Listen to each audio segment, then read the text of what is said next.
Hello, good evening everybody. आज हम लोग सेल्स का भी कॉम्बिनेशन पढ़ेंगे। जैसे हम लोग कैपेसिटर का पढ़े थे, फिर करंट में रेजिस्टर का पढ़े थे, उसी तरह से अब हम लोग सेल्स का भी कॉम्बिनेशन पढ़ेंगे। तो इसमें देखिए, इसमें भी दो तरह का होता है, सीरीज कॉम्बिनेशन और पैरेलल कॉम्बिनेशन। जैसे उसमें होता था रेजिस्टर या कैपेसिटर में, तो ये दो ठो सेल को उसका इंटरनल रेजिस्टेंस के साथ लिख दिए हैं, कनेक्शन कर दिए हैं सीरीज में, और एक बाहरी रेजिस्टेंस आर ये भी कनेक्ट कर दिए हैं, तो एक सर्किट बन गया। तो करंट तो एक सर्किट है तो एक ही होगा आई, तो वही सब हो करके मान लीजिए ऐसे बहता है। मान लीजिए, क्योंकि आई का जो मन होगा हम डायरेक्शन दे सकते हैं, समझाए थे पिछले वीडियो में। अच्छा, ईएमएफ का भी डायरेक्शन दिया हुआ है, E1 और E2 का। करंट ऐसे क्लॉकवाइज मान लीजिए चलता है इसमें, फिगर 1 में सीरीज कॉम्बिनेशन में। तो अब हम लोग किरचॉफ का लूप रूल लगा के हम लोग इसका सॉल्व करने का कोशिश करते हैं करंट के लिए, कि करंट का क्या वैल्यू होगा अगर ईएमएफ E1 E2 और resistance R1 R2 internal resistance और बाहरी रेजिस्टेंस R लगा हुआ है। तो देखिए, नाम दे दिए हैं ABCDA, ये लूप में हम लगा रहे हैं। तो मान लीजिए A से शुरू करते हैं। तो देखिए, करंट के डायरेक्शन में हम चल रहे हैं, ऐसे घूमेंगे क्लॉकवाइज। तो करंट के डायरेक्शन में चलेंगे, पहले हमको R1 मिला, तो करंट का डायरेक्शन में चल रहे हैं इसलिए -IR1 देख लीजिए, यहाँ लिखा हुआ है जो आपको बताया गया था किरचॉफ रूल में। अब देखिए मिल गया। उसके बाद ईएमएफ, तो ईएमएफ के डायरेक्शन में ही चल रहे हैं इसलिए वो प्लस होगा, इसलिए प्लस E1। अब फिर ये दूसरा इंटरनल रेजिस्टेंस R2 मिल गया इसका, तो करंट के डायरेक्शन में ही चल रहे हैं इसलिए -IR2। और फिर तब मिल गया ये ईएमएफ, ईएमएफ के ही डायरेक्शन में चल रहे हैं इसलिए प्लस E2। तब यहाँ से लौटे कुछ नहीं है, इधर फिर बड़ा बाहरी R। तो देखिए फिर यहाँ भी हम करंट के ही डायरेक्शन में चल रहे हैं तब पहुँचेंगे यहाँ, तो इसलिए -IR यहाँ भी लिखना पड़ेगा =0। और I वाला सब टर्म को एक जगह कर लीजिए और दूसरा EMF वाला को दूसरे साइड कर दीजिए, तो आपको हो गया IR + R1 + R2 = E1 + E2। इससे I निकाल लीजिए, E1 + E2/R + R1 + R2। इसको थोड़ा मॉडिफाई करके लिखेंगे, बात यही होगा। इसको थोड़ा मॉडिफाई करके अगर हम लिख दें तो एक आइडिया आएगा। क्या होगा, मान लीजिए E1 + E2 को हम E लिख देते हैं, E1 + E2 को E लिख देते हैं, और ये जो इंटरनल रेजिस्टेंस है R1 + R2 इसको R लिख देते हैं। तब इस इक्वेशन को कैसे लिखा जा सकता है, तो I = E/R + R। इसका मतलब ये हुआ, ये अब इक्वेशन देखने के बाद ये मतलब लगता है, ये तो सिंपल इक्वेशन हो गया एक सर्किट का। तो आप उसी से उसको समझिए क्या, कि ये दोनों सेल मिलके एक जो इक्विवेलेंट सेल बनेगा उसका ईएमएफ ई होगा जो बराबर दोनों ईएमएफ का मान लीजिए सम के बराबर होगा, E1 plus E2 equivalent cell का, और इंटरनल रेजिस्टेंस उस इक्विवेलेंट सेल का होगा R बराबर R1 प्लस R2, यानी दोनों सेल का इंटरनल रेजिस्टेंस। इसमें लेकिन एक बात समझना है कि मान लीजिए कोई सेल उल्टा लगा हुआ है, सपोज कि E2 उल्टा लगा हुआ है या E1 उल्टा लगा हुआ है, तो कोई बात नहीं, एक ठो अगर कोई उल्टा अगर लगा हुआ है तो हम जो है E का वैल्यू जो लेंगे वो E1 माइनस E2 करके उसका मॉड ले लेंगे, यानी पॉजिटिव होगा। अगर E1 कम भी है और E2 ज़्यादा है तो माइनस में आएगा, मॉड लेंगे तो मतलब प्लस में आ गया। कहने का मतलब कोई सेल उल्टा भी लगा हुआ है तब इस तरह मॉड लेंगे। एक ही डायरेक्शन में लगा हुआ है E में तो ये लगाएंगे सीधा E equal to E1 plus E2 होगा अगर एक ही डायरेक्शन में है, और दोनों अपोजिट डायरेक्शन में है तो E वाला लगाएंगे, डिफरेंस लेके उसका मॉड ले लेंगे, यानी प्लस हो तो ठीक है, माइनस हो है तो प्लस ही लेना है, कहने का मतलब। तो ये आपका हो गया सीरीज कॉम्बिनेशन। अच्छा, मैं समझता हूँ क्लियर है, कोई दिक्कत नहीं है। किरचॉफ रूल लगाइए और तुरंत सॉल्व कर दीजिए। देखिए कितना शानदार रूल है किरचॉफ रूल। अब पैरेलल कॉम्बिनेशन, पैरेलल, ये देखिए एक E1 वाला इंटरनल रेजिस्टेंस R1 के साथ दिखाया हुआ है और दूसरा है E2 वाला जिसका इंटरनल रेजिस्टेंस है R2, ये दिखाया हुआ है। दोनों सिरा को एक तार से जोड़ के और तब उस तार से एक दूसरा तार निकाल करके बाहरी एक रेजिस्टेंस R लगा दीजिए।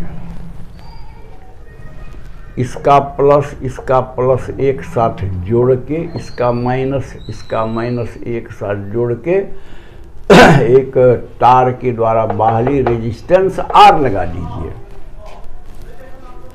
और अब जो है हम मान लीजिए इसमें करंट I इंटर करता है, इस समझिए ठीक से थोड़ा। मान लीजिए कि जो टोटल करंट जो है I है, इंटर करता है, यहाँ तो दो ब्रांच हो गया। मान लीजिए उसमें I1 गया तो इसमें जाएगा I माइनस I1, ये ऐसे निकल के यहाँ आएगा, उधर से आएगा तो I माइनस I1 इधर से, I1 प्लस उधर से, तो I1 को कैंसिल करके फिर I हो जाएगा और वही I बह करके फिर यहाँ तक आएगा। तो अब हम लगाते हैं किरचॉफ्स रूल। करंट भी हमने मार्क कर दिया सभी ब्रांच में। तो देखिए हम लूप ले रहे हैं ऐसा, जिस लूप में मन हे लूप ले रहे हैं ऐसे बाहरी वाला, जिसमें E1 है, R1 है और ये कैपिटल R है, वही लिखा हुआ है applying Kirchhoff's rule, loop rule in loop containing E1 R1 and R। तो E1 R1 एंड R कहने का मतलब कौन लूप में है, ये लूप में है। तो चलिए मान लीजिए यहीं से चलते हैं तो E1 हो जाएगा माइनस, क्योंकि देखिए EMF का डायरेक्शन उल्टा है, तो E1 हो, और हम चल रहे हैं उधर, तो E1 को माइनस मैंने लिखा है। I1 R1 प्लस हो जाएगा, क्योंकि करंट के उल्टा डायरेक्शन में चलते हैं तो रेजिस्टर मिला तो प्लस बोले हैं, वो लिखना है। और वहाँ से यहाँ आइए, यहाँ भी देखिए, यहाँ भी करंट के उल्टा डायरेक्शन में हम आ रहे हैं, कैपिटल R होके, तो वो भी प्लस होगा, IR इक्वल टू 0, यानी ये लूप का हो गया। इसको इक्वेशन 1 मानिए।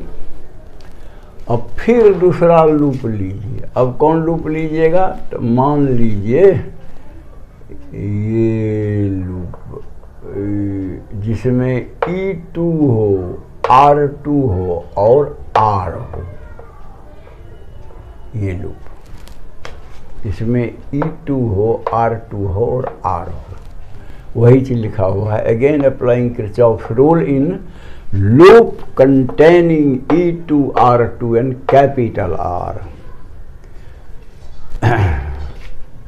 देखिए ये भी तो एक बड़ा शानदार लूप है, लेकिन इसको लीजिएगा तो ज़्यादा झंझट कैलकुलेशन में होगा थोड़ा। इसमें बहुत है, R1, R2 छोटा वाला प्लस E1, E2 वगैरह है, तो I माइनस I1 सब है, तो इसलिए बेहतर होगा बाहरी लीजिए लूप, तो थोड़ा आसान होगा। तो छोड़िए, तो यहाँ से मैं शुरू करता हूँ। तो माइनस E2 होगा, क्योंकि EMF के माइनस डायरेक्शन में हम चल रहे हैं, तो माइनस EMF को लिखना पड़ता है। E जो है प्लस लिखना पड़ेगा, क्योंकि रेजिस्टेंस जो इंटरनल रेजिस्टेंस R2 है उसमें करंट इस डायरेक्शन में बढ़ रहा है और हम चल रहे हैं इस डायरेक्शन में, तो E हो जाएगा plus I minus I1 into R2 और I फिर R में उल्टा चल रहे हैं तो ये भी IR होगा। बस पहुंच गए हम यहाँ, तो यानी लूप पूरा हो गया इक्वल टू 0। इसको थोड़ा सुधार करके लिखिए। क्या सुधार के लिखिए? I1 को अलग करके लिखिए। तो देखिए माइनस E2 और I इसमें भी है, I इसमें भी है, इसमें R2 मल्टीप्लाई, इसलिए I कॉमन ले लेंगे तो R2 प्लस R होगा, प्लस में E यह हो जाएगा minus I1 R2 equal to 0। कहिएगा ऐसा क्यों किए? तो हमको तो मेन करंट I निकालना है, I1 तो हम ब्रांच करके डाले हैं, उसको हटा देना है, तो दो इक्वेशन बन गया। अब देखिए, अब खोजिए कौन है I1 वाला टर्म। देखिए ये है, इसमें प्लस में I1 R1 और यहाँ माइनस में है I1 R2 और कहीं नहीं है I1, यही दो जगह है।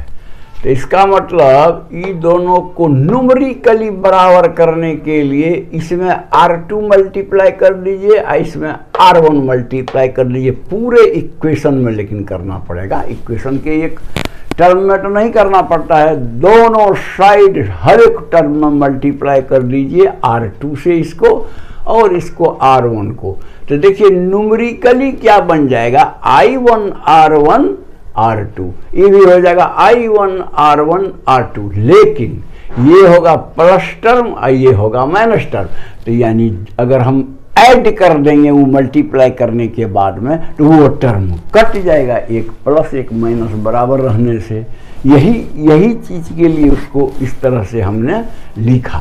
वो टर्म कट गया, तब आप सॉल्व कर दीजिए इक्वेशन को और I एकदम आराम से निकल जाएगा। E1 R1 plus E2 R2 divided by capital R bracket में R1 plus R2 plus R1 R2। अब इसको भी थोड़ा ठीक ढंग से लिखिए ताकि हे इस टाइप का इक्वेशन आवे, तब ना आप इक्विवेलेंट को समझा पाइएगा। तो इसका मतलब इसमें सबसे पहले R को फ्री कराइए। तो R में कौन मल्टीप्लाई है, R1 प्लस R2, तो उसी से डिवाइड हर एक टर्म को कर दीजिए। तो ये क्या हो जाएगा, ऊपर वाला numerator E1 R1 plus E2 R2 divided by R1 plus R2। हाँ ये देखिए E1 R1 plus E2 R2 divided by R1 plus R2। इसमें डिवाइड R1 प्लस R2 कीजिएगा तो R खाली बच जाएगा फ्री जो हमें करना है, और इसमें डिवाइड कीजिएगा तो R1 R2 bye R1 plus R2। हाँ देखिए लिखने में थोड़ा लग रहा है कॉम्प्लेक्स, लेकिन कोई कुछ कॉम्प्लेक्स नहीं है। हाँ अब जो है ये ऊपर वाला को मान लीजिए E, ऊपर वाला यानी E1 R1 plus E2 R2 whole divided by R1 plus R2 को मान लीजिए E। देखिए यहाँ लिखे हैं हम E, और है इसको मान लीजिए R, यानी R1 R2 bye R1 plus R2। तब R1 R2 bye R1 plus R2 equal R मानिए, तो देखिए अब हो गया I इक्वल टू E बाय R प्लस R। एकदम इसी टाइप का इक्वेशन आ गया। इक्विवेलेंट सेल जो बनेगा दोनों मिल के, उसका EMF E होगा। जो E होगा कितना, तो ये देखिए इतना होगा, सब मालूम है उसमें। E1 R1 E2 R2 सब मालूम है, इसलिए E मालूम हो गया। E इक्विवेलेंट सेल जो बनेगा उसका EMF होगा E डिवाइडेड बाय R, तो रहेगा ही बाहर में। ये छोटा r जो है इंटरनल रेजिस्टेंस, वो होगा इक्विवेलेंट सेल का इतना के बराबर। R बराबर कितना है, R1 R2 bye R1 plus R2। तो कहने का मतलब कि हम निकाल लिए इक्विवेलेंट सेल का क्या EMF होगा और क्या इंटरनल रेजिस्टेंस होगा, इसमें भी उसमें भी वही निकाल लिए जो मुझे निकालना है। कि भाई दो सेल को अगर जोड़ दें सीरीज में, तो इक्विवेलेंट सेल का EMF क्या होगा, इंटरनल रेजिस्टेंस क्या होगा। उसी तरह दो सेल को अगर पैरेलल में जोड़ दिए तो दोनों मिला के जो इक्विवेलेंट सेल होगा अकेले एक, उसका कितना EMF होगा और कितना इंटरनल रेजिस्टेंस होगा। तो मैं समझता हूँ कि ये बात आप समझ गए होंगे। अगर पसंद किए तो आप लाइक कर दीजिए, जो सब्सक्राइब नहीं किए हैं सब्सक्राइब करके बेल बजा दीजिए, ताकि आपको जाता रहेगा वीडियो। और दूसरे को मदद करना चाहते हैं तो उसको भी व्हाट्सएप से वीडियो भेज दीजिए, उसको भी अपना स्मूथली स्टडी चलेगा। That's all, thank you.